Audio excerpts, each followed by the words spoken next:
그녀를 처음 봤을 때 상혁 씨는 오늘을 예상하지 못했습니다. 소개를 받았죠, 그 친구한테. 근데 이제 뭐 공도 치고 이제 뭐 와 근데 진짜 부자구나. 돈 뿡뿡 쓰고 다니니까요 정말. 작년 5월 상혁 씨가 기억하는 그녀는 첫인상부터 아주 강렬했답니다. 완전한 부자의 모습. 상혁 씨는 그녀로부터 한 가지 사업을 제안받았다고 합니다. 이거 보시면은 일단 부업을 하자고 합니다. 저한테 제안을 하죠. 그래서 제가 뭐 할 거 있냐. 그러면서 가방을 무슨 가방 리셀해서 돈 버는 중. 걔 리셀 어디다 파냐 하니까는 에서 물건을 사서 이제 뭐 이런 곳에 팔면은 갖다 주면 현금 박치기로 바로 돈을 준다 이렇게 말합니다. 직접 현금 나발 사진을 보여주며 투자를 권유한 스즈키 씨. 가방 하나에 수억 원까지 호가한다는 명품계에서도 하이엔드 명품. 특히 한정판으로 나온 제품들은 사놓기만 한다면 시간이 지날수록 그 값어치가 높아진다는 것을 강조했습니다. 그리고 그녀가 강조한 또 한 가지. 한정판 명품을 살 돈이 있어도 자격이 없으면 구매를 할 수 없다는 것. 하지만 자신은 VVIP 자격을 갖추고 있기에 한정판 명품들을 손쉽게 구매할 수 있다는 겁니다.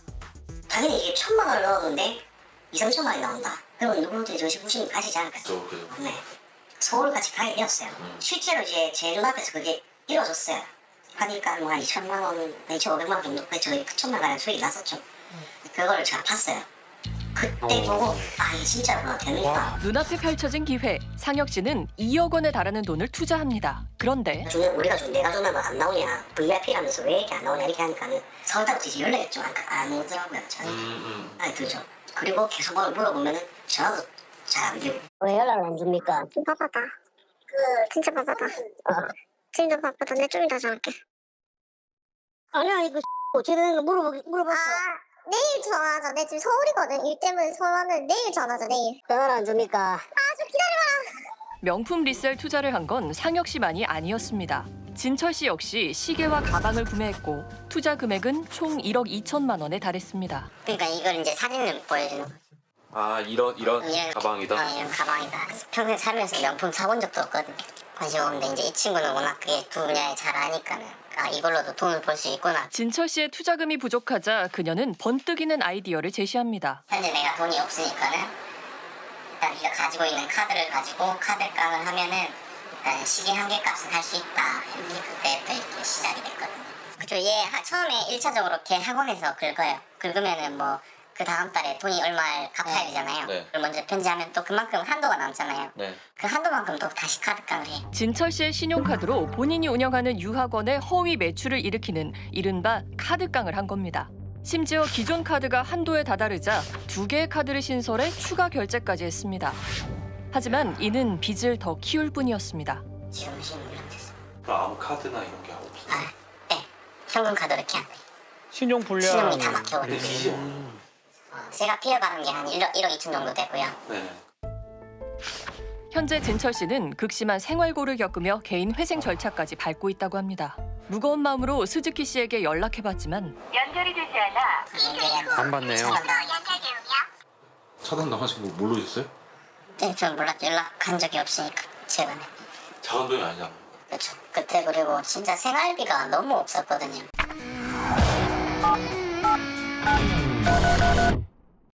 밤에는 5성급 호텔, 낮에는 골프 라운딩을 즐기는 여유로운 삶. 엄연히 좋은 것 같아요, 친구가. 엄연도 좋고 이게 마치 이게 사실처럼 얘기하고 서로가 이게 이간질을 시켜가지고 제 3자 이 옆에 같은 피해자 이 친구하고 나하고 이렇게 이야기 못하게끔 이걸 차단을 참 잘하거든요. 투자자들 사이를 차단한 그 틈에 자신의 화려한 인맥을 과시했다는 그녀. 아무래도 이모 뭐 나이 또래도 뭐 잘 나가는 사람 있지만 제 나이 또래 지금 잘 나가는 애들 많잖아요. 뭐 3, 40대. 그래, 야, 니 대단하다, 야, 니야, 진짜. 내 친구들은 사실 진짜 잘 된 애들이 많거든요. 응, 응, 응. 그러니까 딱 전화 한 통이면 다 알아봐줘요. 그녀가 이토록 즐거운 삶을 영위할 수 있는 것은 자신의 어머니 덕이라며 지인들에게 집안의 부를 과시했다고 합니다. 명품시계 수입업자 통해서 어머니가 이렇게 회장한테 구매를 해가지고 이제 가져온다 그런 식으로 얘기를 했거든요. 엄마가 VIP 때문에 어머니가 이제 뭐 다른 물건을 구매하면 그 포인트를 이제 우리 명의로 이제 돌린다는 식으로 해가지고 이렇게 심지어 부호라고 소문난 어머니를 지인들에게 곧잘 소개시켜줬다는 스즈키 씨. 의심의 여지 없이 성공한 사람들로 보였다는 모녀. 투자자들은 실패 없는 투자임을 확신했습니다. 모녀를 만나기 위해 먼저 딸 스즈키 씨가 운영하고 있다는 유학원을 찾아가 봤습니다. 산혁 씨의 안내를 따라 찾은 학원. 어쩐 일인지 문이 활짝 열려 있었습니다. 내용이 원래 레몬이가 학원에 있었거든요. 지금 레몬에서 폐출산도 다 빠지고 있는 것 같고 지금 이게 다 정리를 한 상황인 것 같습니다. 난장판이 된 스즈키 씨의 유학원. 마치 그녀의 흔적이 급하게 지워진 듯 했습니다. 스즈키 씨가 주로 다녔다는 한 골프 연습장을 찾았습니다. 그런데 사장님은 제작진에게 보여줄 게 있다고 했습니다. 이곳에서 가장 최근의 행적으로 보이는 스즈키 씨의 모습을 볼 수 있었습니다. 이미 나는 얘가 거짓말 한다는 걸 이제 그때 알고 하고 이제 다른 재무장하고 불러서 스탠바이 시키고. 피해자들은 미끼를 던졌습니다. 새로운 명품 투자자를 소개시켜준다며 그녀를 불러들인 겁니다. 아무런 의심 없이 약속 장소에 들어가는 그녀. 방에 들어서자 마주한 것은 다름 아닌 피해자였습니다. 이내 스즈키 씨는 당황한 듯 한 발짝 물러섭니다. A가 그동안 있었던 얘기를 내한테 한번 얘기 좀 해봐라. 이모 나는 얘랑 별로 이렇게 마주치고 같은 공간에도 있기 싫어요. A부터 Z까지 있는데 지금 A도 말 안 했는데 두분 좋았으니까 진짜 이모도 무조건 주고 살 돈도 제가 줄 거예요. 제가 폐지를 줍든 뭘 하든 저는 무조건 줄 거예요. 그렇기 때문에 저는 그리고 이모 사기친 거 아니고 저는 찰떡같이 얘기할게요. 그거는 나는 사기를 당했고 그리고 너희가 사기친 게 아니고. 누가 피해자인지 모를 정도로 참 애청방도 일부수게 그냥 나 주먹을 싫다고 그냥 나가라고. 저는 한 달 동안 거짓말만 305가지를 들었어요. 하고 통화한 내용도 있고 그동안 좀 잘 지냈었어요. 그런데 이렇게 이제 터진 거예요. 스즈키 씨는 한 번 왔다 하면 연습장 문 닫을 때까지 있었고 지속적으로 자신의 부를 과시했기에 사장님 역시 대단한 부자라 여겼다고 합니다. 갑자기 돈을 빌려달란 말에도 그녀를 믿었던 사장님은 흔쾌히 수락했다고 합니다. 이게 뭐예요? 차용증. 일반적인 금전 소비 대체 계약서고요. 이게 차용증이에요. 네네. 본인이 다 자필 서명한 거고. 이게 자기 지장이고. 날짜는 7월 24일 날 8,800만 원. 8월 10일 날 7,200만 원. 그렇게 해서 1억 6천이 된 거고. 처음엔 조금씩 갚는 모습을 보이더니 어느 순간 그마저도 끊겼다고 합니다. 지금 어디에서 뭐 하고 있는지 알고 있는데 지금도 돈을 15분 뒤에 넣는데 아까 15분 뒤에 보내준다고 했잖아. 응. 지금 왔어요? 안 왔지? 너 넣었나? 왜 그렇게 순진하세요? 돈은 대체 어디에 있는 걸까요? 모든 것이 의심되는 상황 속 과연 진실은 무엇일까? 평소 모녀가 자주 거래했다는 명품 시계점을 찾아가 봤습니다. 이 이름이면 조체 계약을 하죠. 내가 이 시험을 다 거래를 하고 있는데 시분이 본문이나 이름이 거론된 적이 지금 한 2만 아예 없는. 그렇죠. 그녀가 자주 언급했다던 한 유명 명품샵. 대표와도 친밀한 관계임을 과시했다는데요. 그곳에 문의한 결과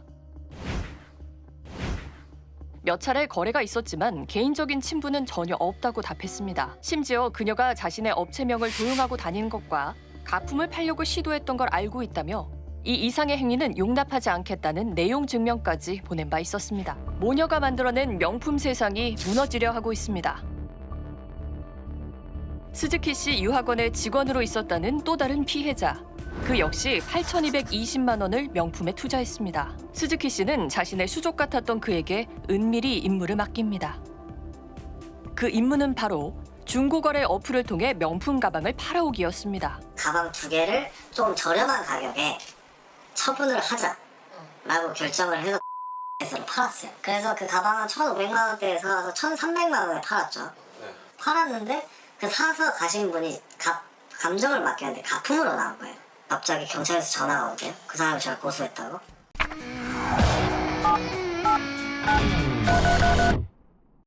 주문한 명품은 온데간데 없고 오로지 변명만 늘어놓는다는 모녀. 취재 중 제작진은 놀라운 사실 하나를 발견합니다. 투자자들이 이체한 계좌의 명의가 모두 제3자였던 것. 하고 그래서 모든 것을 이름으로 다 한 거예요.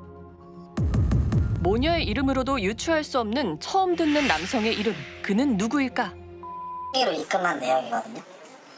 보시면 2,600만 원 정도 돼 있고 이게 이제 저희 사촌형 계좌로 바로 넣은 겁니다. 누구예요? 스님 성악 학원도 스님 명이고 그다음에 뭐 핸드폰이나 차량도 다 스님 명이고 그다음에 심지어 스님 명 통장도 스님 명의로 된 통장을 제일 많이 써요. 그의 정체는 스님이었습니다. 스님의 통장으로 10여억 원의 투자금이 들어간 겁니다. 학원을 이전했는데 보통 스님이 오셔가지고 팥이랑 소금을 막 뿌리면서 기도를 하시는 거예요. 저랑 스님이랑 어머님이랑 같이 골프 치러 간 적도 있고 피해자들에 의하면 스님과 모녀는 함께 골프를 칠 정도로 가까웠다고 합니다. 특히 엄마 명 씨와 스님의 관계가 특별했다는데요. 이렇게 스님의 보살을 자처하고 있었던 겁니다. 정말 이게 일반적인 스님과 보살의 관계가 맞나요? 나 저녁에 얘기 많이 하고 선생님한테 권유나 뭐 이런 거 했었죠. 몇 년 전에도 했었고. 뭐라고 고장이라고. 그냥 전도제 하면 뭐 잘 풀린다. 그때 제가 좀 안 좋을 때가 있었는데 저를 보자 하니까 뭐 보이는 게 뭐 제 뭐 주변에 귀신이 많다고 네가 하는 일이 재수가 없다 그러면서 너 천도제 꼭 해야 된다고. 소개해 준 거예요? 그렇죠. 카드 빚까지 감수하며 했던 무리한 투자. 상황이 좋지 않았던 진철 씨는 수천만 원 상당의 천도제까지 지내고 맙니다. 불자의 인연으로 만나 엄마 명 씨와 가깝게 지냈다는 지인을 만났습니다. 연이라고 보는 게 맞는 것 같아요. 어떤 거요? 근데 이렇게 보면 항상 먹는 거부터 입는 거부터 어디 다니시는 거부터 뭐 건강검진부터 여러 가지 뭐 병원부터 그 모든 일들을 다 관여를 해서 다 챙기고 다 하거든요. 스님하고 불자하고의 관계는 아니에요. 어딘가 특별해 보이는 승려와 모녀의 관계. 우리는 어렵게 수소문해 스님이 머무르고 있다는 한 사찰로 향했습니다. 한 마리의 백구만이 반기는 조용한 남자. 과연 이곳에서 스님을 만날 수 있을까? 스님이시죠? 예. 관에서 좀 왔는데 그걸 나한테 보면 어떡해. 근데 뭐 같이 골프도 다니시고 골프 치라 내가 골프를 치고 그런 거 없습니까? 누가 골프 친답니까? 사람들이 그 말을 만들기를 왜 그렇게 말도 안 되는 말을 만들고 그러지요? 같이 사신다는 얘기도 있어가지고 해서 같이 살림 절대 없지요. 산에 있는 혼자 저 걔한테 물어보시오. 당당히 제작진을 안으로 들인 스님. 조심스레 모녀와의 관계를 물었습니다. 무슨 일이 있는데? 그러니까 이제 명품을 이제 리셀한다고 하는데 선생님 명의가 돼 있어서 그쪽으로 돈을 보내고 왔다 갔다 하는 것도 있었더라고요. 그런 것도 저는 몰라요. 제가 명품을 어떻게 알아요? 산에 있는 사람이. 근데 명의를 왜 다 스님으로 하셨는지가 좀 궁금해서요. 아니 그 엄마가 저래서 열심히 일을 하면은 네네. 딸이 연고가 없어가지고 사업자를 좀 내 앞으로 좀 하자 하면은 해줄 수 있는 거 아니야? 그러니까 너희들이 필요하다 하면은 빌려줘요? 저한테도 빌려주세요 그러면? 아니 그냥 돈 10원도 받아본 적이 없고요. 네. 단지 학원이 내 앞으로 되겠다 보니까 학원이 운영이 되면은 이렇게 돈이 필요하다 나왔다 이러면 할 수 있겠죠. 열심히 하는 신도에게 선의로 명의를 내어줬을 뿐이라면서 자신이 대한불교 조계종 소속임을 계속해서 강조했습니다. 나는 그런 거 잘 모르고요. 스님이 제 사형입니다. 대한민국 조계종의 사형. 내 행님이고 스님이 제 의사 스님이고 그랬어. 하지만 확인 결과 스님은 대한불교 조계종 소속이 아니었습니다. 현재까지 피해를 호소하는 사람만 20여 명. 피해 금액은 무려 18억 원 이상으로 추정되고 있는데요. 이 3명 모두 범죄 혐의도 그들의 관계도 모든 것을 부인하고 있습니다. 이봐라. 니 지금 가 여기 와서 내보고 뭐라 하는데 니 뭔 말을 그렇게 하노 내한테? 무슨 말을 해? 니 엠버리식이하고 내하고 스님하고 뜯어먹고 살고 맞잖아요. 내가? 아닙니까 그러면? 누가 쳤어? 그러면 통장에서 그러면 안 빠져나갔어요? 인정하시죠? 지금 완전 구속되게 생겼는데 지금 아무것도 안 하고 써놓고 뭐 하시는 건데요 지금? 구속시켜! 아이고. 니 꼴린 대로 해. 정말 이 모든 것이 사기라는 비극으로 끝나는 걸까요? 우리는 반드시 스즈키 씨를 만나 이야기를 들어야 했습니다. 안녕하세요. 문자 드리는 인터센터 있으면 전화드려요. 만나기로 한 것도 아닌데. 네, 만나기로 한 약속. 정액적인 부분에서 좀 많이 피해를 입었다고 하니까 좀 얘기 억울한 점도 있고 이러실 것 같아요. 아니, 근데 뭐. 지금 발송이 잡으는데. 돈은 어디 있는지 알 수가 있을까요? 왜 승인명의로 되어 있는지도 궁금하고. 아니 우리가 경찰 아니잖아요. 우리 왜 경찰이에요? 아니 경찰 아니죠. 자기가 피해를. 입었다고 얘기를 하시니까요. 근데 이걸 해서 뭐 죽이려는 게 뭐 재밌어요, 이렇게 하면? 제 나름 준비하는 거있어 그냥 기대하세요. 결국 경찰의 출동으로 상황은 종료됐습니다. 지난 7월 고소장을 접수한 경찰. 수사의 진행 상황은 어떨까요? 소동 수사, 증거 수집, 네. 단계까지는 이제 거의 다 마무리돼 가고 이제 소환 조사 단계다 이래 보시면 됩니다. 현재는 일단은 에 대한 혐의점만 현재 보고 있고 조사가 이제 뭐 어느 정도 진행이 되고 수사가 좀 막바지 돼서는 이제 뭐 공범 여부에 대해서도 저희들이 판단을 당연히 이거는 해야 되고 할 예정입니다.